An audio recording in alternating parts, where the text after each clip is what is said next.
नमस्कार। श्रीमद् वाल्मीकि रामायण अखंड पाठ में आप सबका स्वागत है। आज हम पढ़ेंगे द्वात्रिंशः अर्थात 32वां सर्ग उत्तरकांड से ही। आज के सर्ग में होगा रावण का माहिष्मति के राजा अर्जुन से सीधे सीधे सामना।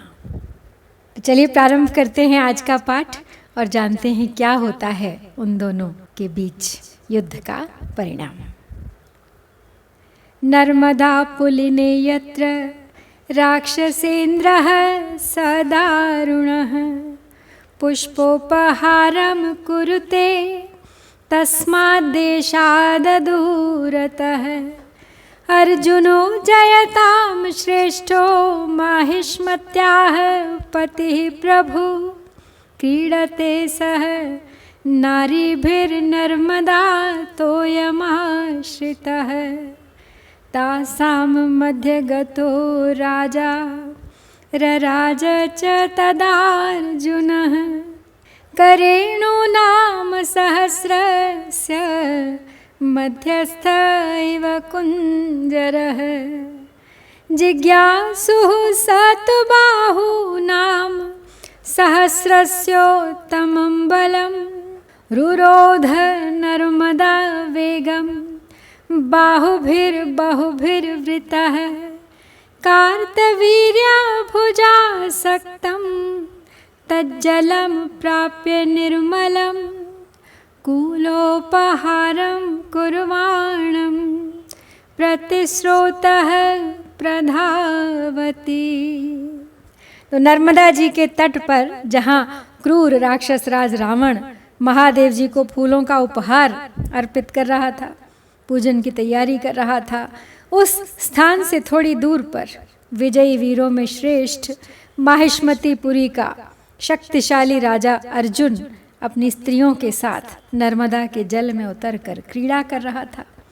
उन सुंदरियों के बीच में विराजमान राजा अर्जुन सहस्रों हथिनियों के मध्य भाग में स्थित हुए गजराज के समान शोभा पा रहा था। अर्जुन के 1000 भुजाएं थीं।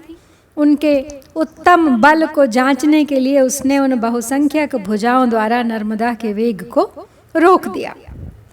कृतवीर्य पुत्र अर्जुन की भुजाओं द्वारा रोका हुआ नर्मदा का वह निर्मल जल तट पर पूजा करते हुए रावण के पास तक पहुंच गया और उसी ओर उल्टी गति से बहने लगा। ये जो माहिष्मति का राजा अर्जुन है, इसे कार्तवीर्य अर्जुन भी कहा जाता है और भगवान परशुराम की कथा से भी जुड़ा हुआ है कार्तवीर्य अर्जुन। इसे सहस्रबाहु के नाम से भी जाना जाता है। समीनन क्रम करः सपुष्प कुश संस्तरः स नर्मदाम्भसो वेगः प्रावृट्कालैवा बभौ सवेगः कार्तवीर्येण सम्प्रेषित इवाम्भसः पुष्पोपहारं सकलं रावणस्य जहारः रावणो अर्धसमाप्तं तमोत्सृज्य नियमं तदा नर्मदां पश्यते कान्तां प्रतिकूलां यथा प्रियाम् पश्चिमेन तु तं दृष्ट्वा सागरोद्गारसन्निभं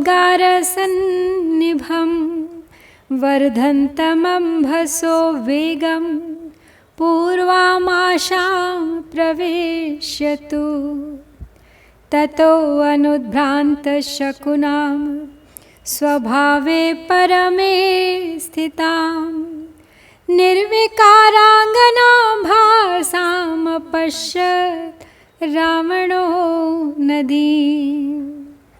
तो नर्मदा के जल का वह वेग मत्स्य, नक्र, मगर, फूल और कुशास्तरण के साथ बढ़ने लगा। उसमें वर्षाकाल के समान बाढ़ आ गई। तो जल का वह वेग जिसे मानो कार्तवीर्य अर्जुन ने ही भेजा हो, रावण के समस्त पुष्पोपहार को बहा ले गया। रावण का वह पूजन संबंधी नियम अभी आधा ही हुआ था।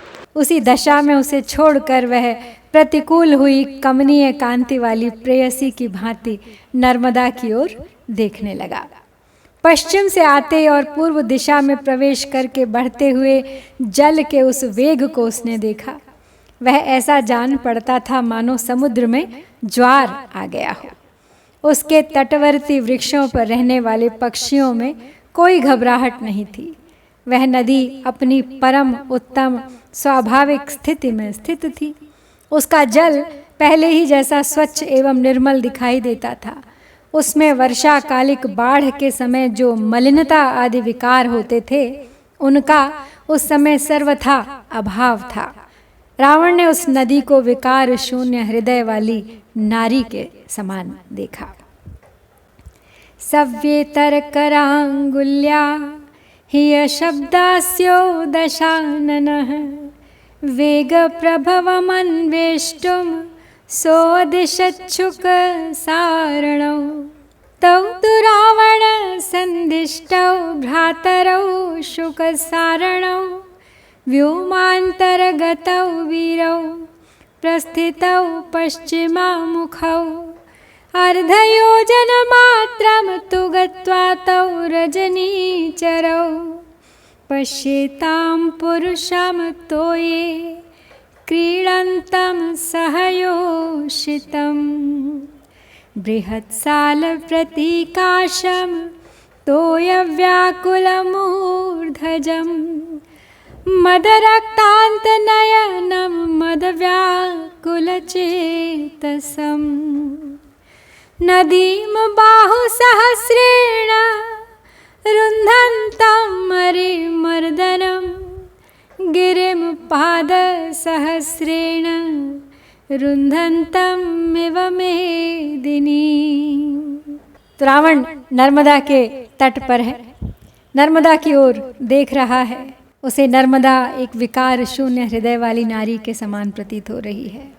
उसके मुख से एक शब्द भी नहीं निकला है। उसने मौन व्रत की रक्षा के लिए बिना बोले ही दाहिने हाथ की अंगुली से संकेत मात्र करके बाढ़ के कारण का पता लगाने के निमित्त शुक और सारण को आदेश दिया। तो रावण का आदेश पाकर दोनों वीर भ्राता शुक और सारण आकाश मार्ग से पश्चिम दिशा की ओर प्रस्थित हुए। केवल आधा योजन जाने पर ही उन दोनों निशाचरों ने एक पुरुष को स्त्रियों के साथ जल में क्रीड़ा करते देखा। उसका शरीर विशाल साल वृक्ष के समान ऊंचा था। उसके केश जल से ओतप्रोत हो रहे थे। नेत्र प्रांत में मद की लाली दिखाई दे रही थी और चित्त भी मद से व्याकुल जान पड़ता था। वह शत्रुमर्दन वीर अपनी सहस्र भुजाओं से नदी के वेग को रोककर सहस्रों चरणों से पृथ्वी को थामे रखने वाले पर्वत के समान शोभा पाता था। बालानाम वर नारीणाम सहस्रेण समावृतम समधानाम करेणूनाम सहस्रेणेव कुंजरम तमद्भुततरं दृष्ट्वा राक्षसौ शुकसारणौ सन्निवृत्तावुपागम्य रावणं तमथोचतुः बृहत्सालप्रतीकाशः कोऽप्यसौ राक्षसेश्वरः नर्मदां रोधवत् रुद्ध्वा क्रीडापयति योषितः तेन बाहुसहस्रेण सन्निरुद्ध जला नदी सागरोद्गार संकाशानुद्गरान् सृजते मुहुः इत्येवं भाषमाणौ तौ निशम्य शुकसारणौ रावणो अर्जुन इत्युक्त्वा स ययौ युद्धलालसः।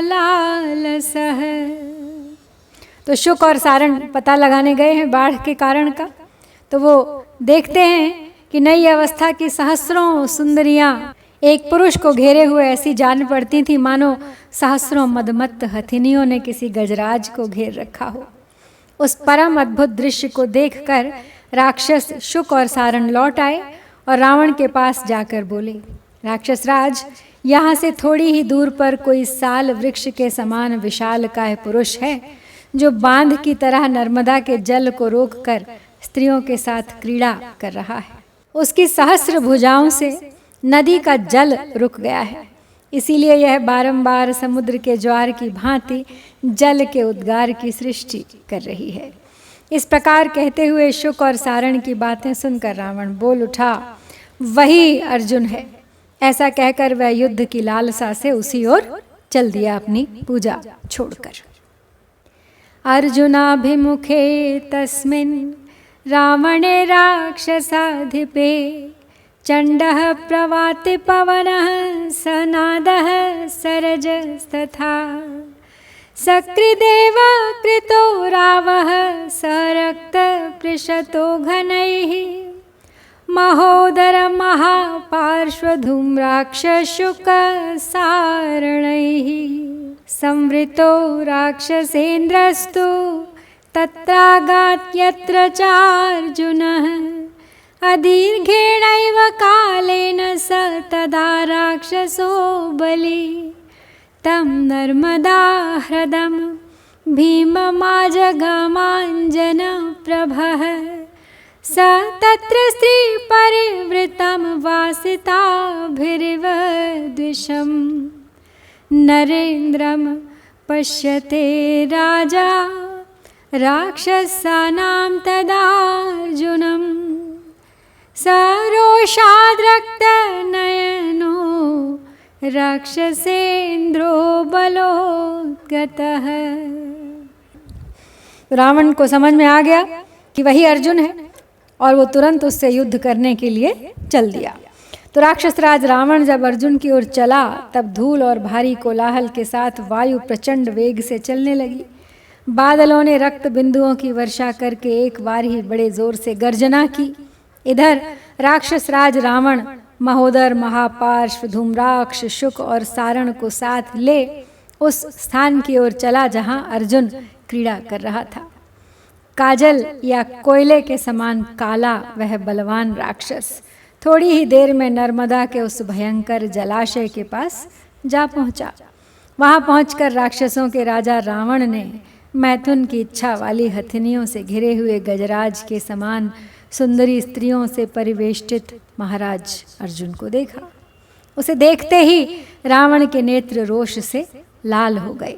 अपने बल के घमंड से उद्दंड हुए राक्षस राज ने अर्जुन के मंत्रियों से गंभीर वाणी में इस प्रकार कहा, इत्येवमर्जुनामात्यानाह गंभीरया गिरा अमात्याह क्षिप्रमाख्यात है हयस्य नृपस्य वै युद्धार्थम समनुप्राप्तो रावणो नाम नामतः रावणस्य वचः श्रुत्वा मंत्रिणो अथार्जुनस्य ते उत्तस्थुः सायुधास्तं च रावणं वाक्यमब्रुवन् युद्धस्य कालो विज्ञातः साधु भो साधु रावण यः क्षीबं स्त्रीगतं चैव योद्धुमुत्सहसे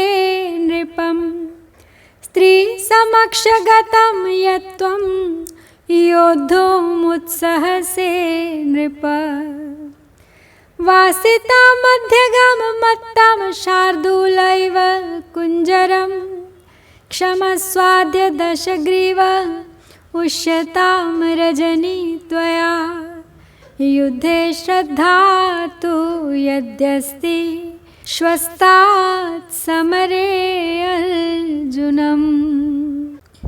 रावण ने अब अर्जुन के मंत्रियों से पहुंचकर वहां कहा, मंत्रियों तुम है राज से जल्दी जाकर कहो कि रावण तुमसे युद्ध करने के लिए आया है।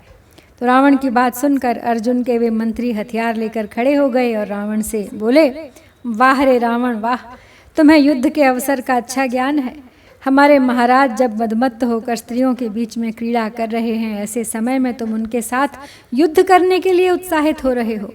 जैसे कोई व्याघ्र काम वासना से वासित हथिनियों के बीच में खड़े हुए गजराज से जूझना चाहता हो, उसी प्रकार तुम स्त्रियों के समक्ष क्रीड़ा विलास में तत्पर हुए राजा अर्जुन के साथ युद्ध करने का हौसला दिखा रहे हो। तात दशग्रीव, यदि तुम्हारे हृदय में युद्ध के लिए उत्साह है तो रात भर क्षमा करो और आज की रात में यहीं ठहरो, फिर कल सवेरे तुम राजा अर्जुन को समरांगण में उपस्थित देखोगे। यदि वापि त्वरा तुभ्यम युद्ध तृष्णा समावृता, निपात्यास्मान् रणे युद्धमर्जुनेनोपयास्यसि, ततस्तैरावणामात्यैरमात्यास्ते नृपस्य तु, सूदिताश्चापि ते युद्धे भक्षिताश्च बुभुक्षितैः, ततो हलहला शब्दो नर्मदातीरगो बभौ, अर्जुनस्यानुयात्राणां रावणस्य च मन्त्रिणाम्, इषुभिस्तोमरैः प्रासैस्त्रिशूलैर्वज्रकर्षणैः, सरावणानर्दयन्तः समन्तात् समभिधृताः, हेहयाधिपयुधानां वेग आसीत् सुदारुणः, सनक्रमीनमकर समुद्रस्येव निःस्वनः।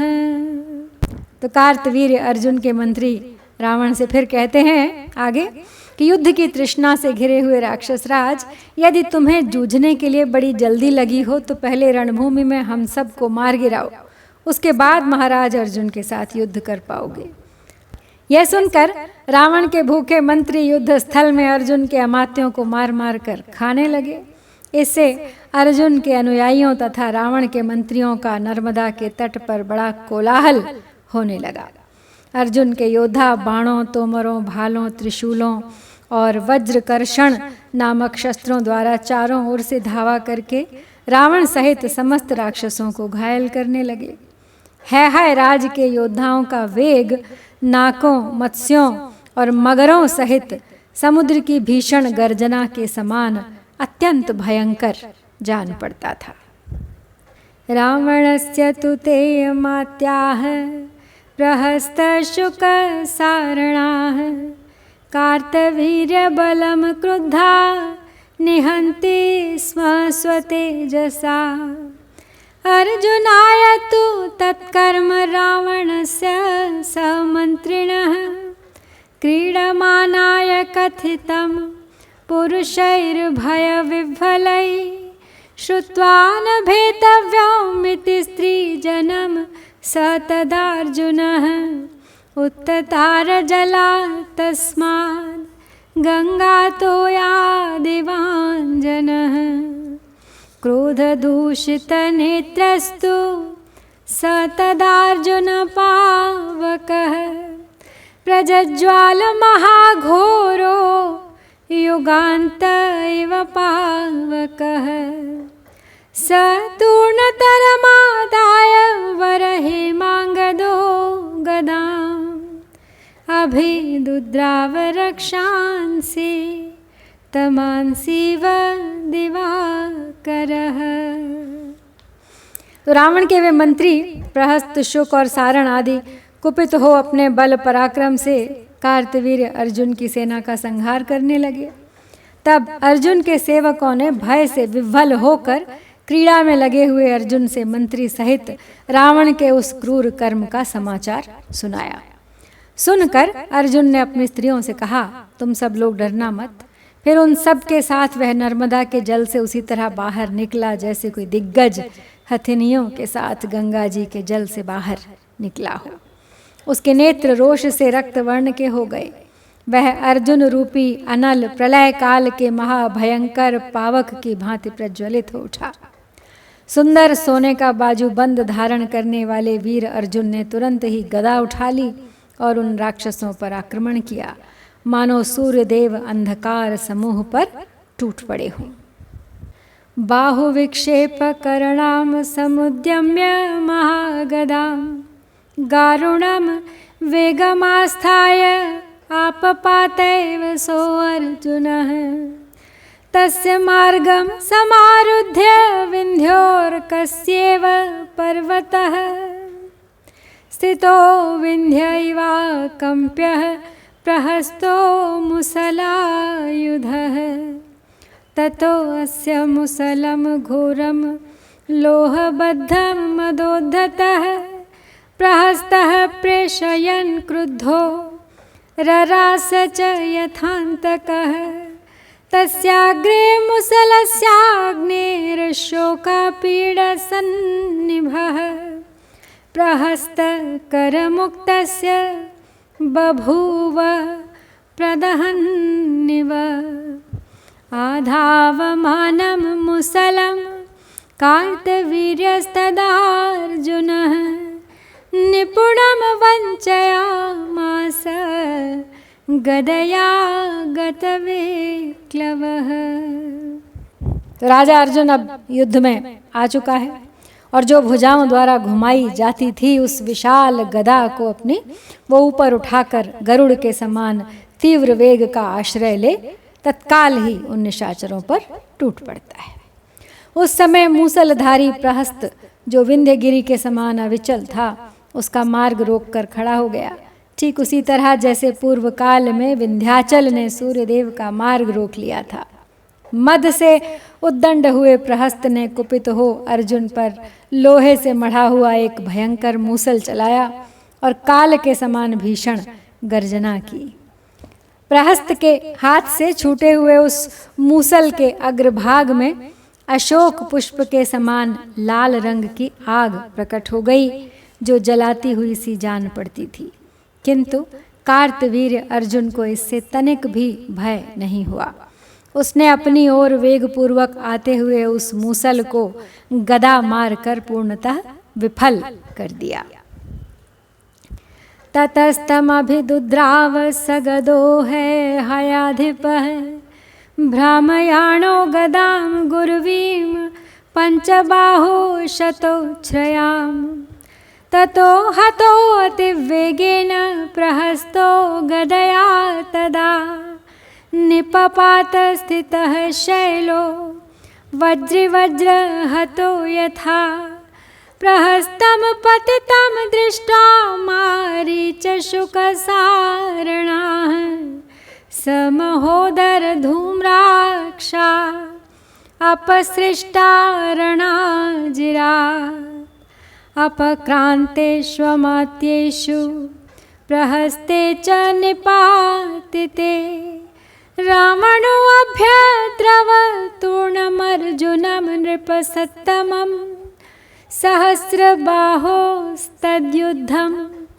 विंशद्बाहोश्च दारुणं नृपराक्षसयोस्तत्र आरब्धं रोमहर्षणम्। तो अर्जुन ने राक्षस की सेना के सब प्रयास विफल कर दिए हैं। तत्पश्चात गदाधारी है राज जिसे 500 भुजाओं से उठाकर चलाया जाता था, उस भारी गदा को घुमाता हुआ वो प्रहस्त की ओर दौड़ा। उस गदा से अत्यंत वेगपूर्वक आहत होकर प्रहस्त तत्काल पृथ्वी पर गिर पड़ा, मानो कोई पर्वत वज्रधारी इंद्र के वज्र का आघात पाकर ढह गया हो। प्रहस्त को धराशायी हुआ देख मारीच, शुक, सारण, महोदर और धूम्राक्ष समरांगण से भाग खड़े हुए। प्रहस्त के गिरने और अमात्यों के भाग जाने पर रावण ने नृपश्रेष्ठ अर्जुन पर तत्काल धावा बोल दिया। फिर तो 1000 भुजाओं वाले नरनाथ और 20 भुजाओं वाले निशाचर नाथ में वहां भयंकर युद्ध आरंभ हो गया जो रोंगटे खड़े कर देने वाला था।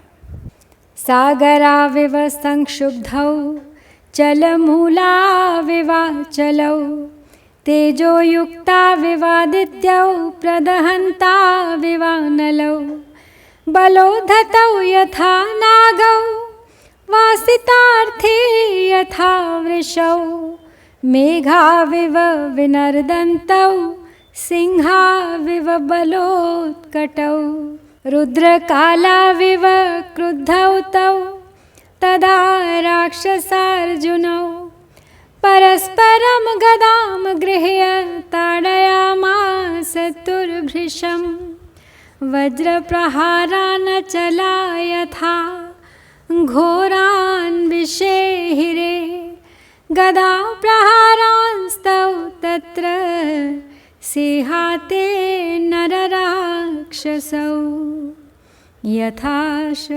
निरवेभ्यस्तु जायते अथ प्रतिश्रुतिः तथा तयोर्गदापोथैर्दिशः सर्वाः प्रतिश्रुताः अर्जुनस्य गदा सा तु पात्यमाना हितो रसि काञ्चनाभं नभश्चक्रे विद्युत्सौदामनी यथा तथैव रावणेनापि पात्यमाना मुहुर्मुहुः अर्जुनो रसि निर्भाति गदोल्केव महागिरौ नार्जुनः खेदमायाति न राक्षसगणेश्वरः सममासीत् ततोर्युद्धं यदा पूर्वं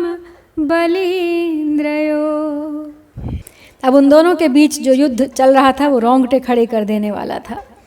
विक्षुब्ध हुए दो समुद्रों, जिनकी जड़ हिल रही हो ऐसे दो पर्वतों, दो तेजस्वी आदित्यों, दो दाहक अग्नियों, बल से उन्मत्त हुए दो गजराजों, काम वासना वाली गाय के लिए लड़ने वाले दो सांडों, जोर जोर से गरजने वाले दो मेघों, उत्कट बलशाली दो सिंहों तथा क्रोध से भरे हुए रुद्र और काल देव के समान वे रावण और अर्जुन गदा लेकर एक दूसरे पर गहरी चोटें करने लगे।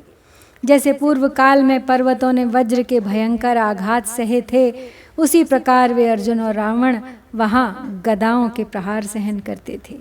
जैसे बिजली की कड़क से संपूर्ण दिशाएं प्रतिध्वनित हो उठती हैं, उसी प्रकार उन दोनों वीरों की गदाओं के आघातों से सभी दिशाएं गूंजने लगी।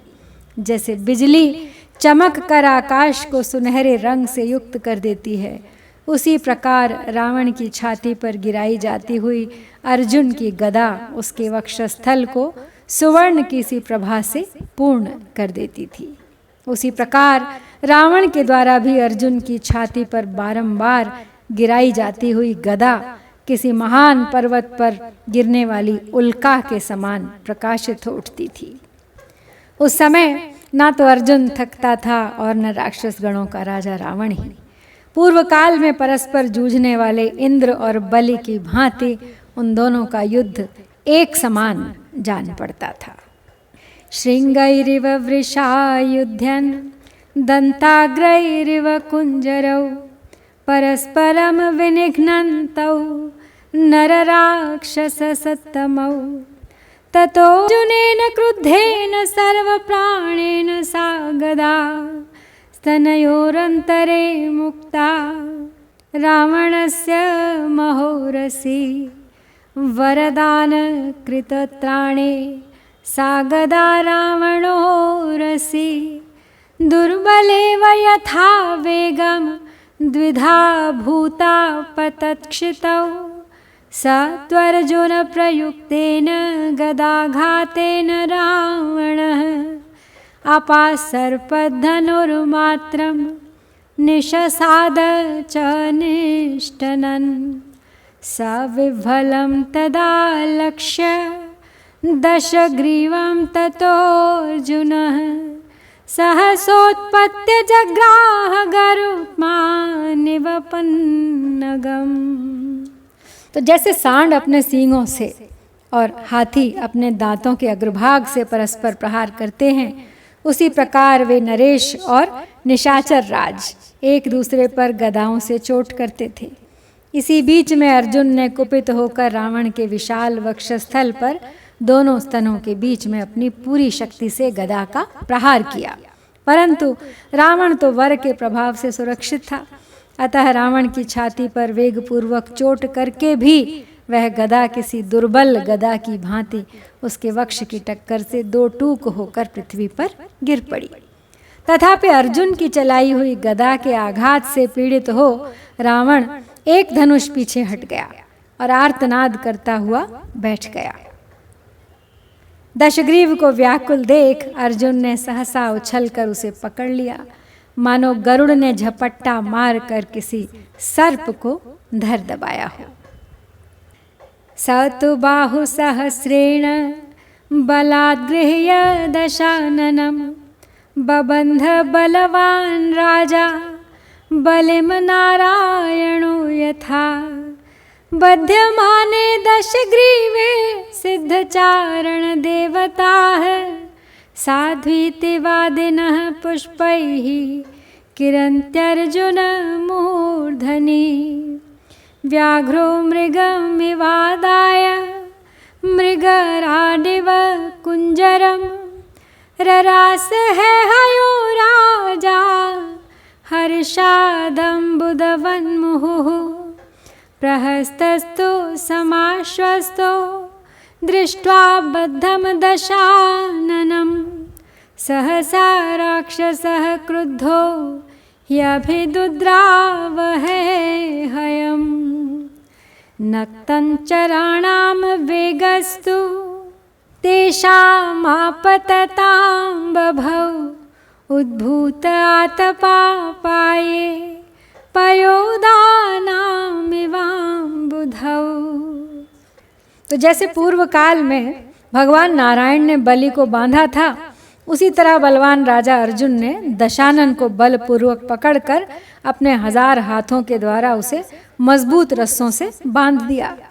दशग्रीव के बांधे जाने पर सिद्धचारण और देवता शाबाश शाबाश कहते हुए अर्जुन के सिर पर फूलों की वर्षा करने लगे। जैसे व्याघ्र किसी हिरण को दबोच लेता है अथवा सिंह हाथी को धर दबाता है, उसी प्रकार रावण को अपने वश में करके है राज अर्जुन हर्षातिरेक से मेघ के समान बारंबार गर्जना करने लगा। इसके बाद प्रहस्त ने होश संभाला। दशमुख रावण को बंधा हुआ देख वह राक्षस सहसा कुपित हो है राज की ओर दौड़ा। जैसे वर्षा काल आने पर समुद्र में बादलों का वेग बढ़ जाता है, उसी प्रकार वहां आक्रमण करते हुए उन निशाचरों का वेग बढ़ा हुआ प्रतीत होता था। मुंच मुंचेति भाषन्तस्तिष्ठ तिष्ठेति चास्कृत मुसलानि च शूलानि सोत्ससर्ज तदारणे अप्राप्तान्येव तान्याशु असम्भ्रान्तस्तदार्जुनः आयुधान्यमरारिणां जग्राहारे निषूदनः ततस्तैरेव रक्षांसि दुर्धरैः प्रवरायुधैः भित्त्वा विद्रावयामास वायुरम्बुधरानिव राक्षसांस्त्रासयामास कार्तवीर्यार्जुनस्तदा रावणं गृह्य नगरं प्रविवेश सुहृद्वृतः स कीर्यमाणः कुसुमाक्षतोत्करैर्द्विजैः सपौरैः पुरुहूतः सन्निभः ततो अर्जुनः स्वां प्रविवेश सुहृद्वृतः स कीर्यमाणः कुसुमाक्षतोत्करैर्द्विजैः सपौरैः पुरुहूतसन्निभः ततो अर्जुनः स्वां प्रविवेश तां पुरीं बलिं निगृह्येव सहस्रलोचनः। अब जब देखा कि कार्तवीर्य अर्जुन ने रावण को बंदी बना लिया है, तो छोड़ो छोड़ो ठहरो ठहरो ऐसा बारंबार कहते हुए राक्षस अर्जुन की ओर दौड़े। उस समय प्रहस्त ने रणभूमि में अर्जुन पर मूसल और शूल के प्रहार किए, परंतु अर्जुन को उस समय घबराहट नहीं हुई। उस शत्रुसूदन वीर ने प्रहस्त आदि देवद्रोही निशाचरों के छोड़े हुए उन अस्त्रों को अपने शरीर तक आने से पहले ही पकड़ लिया।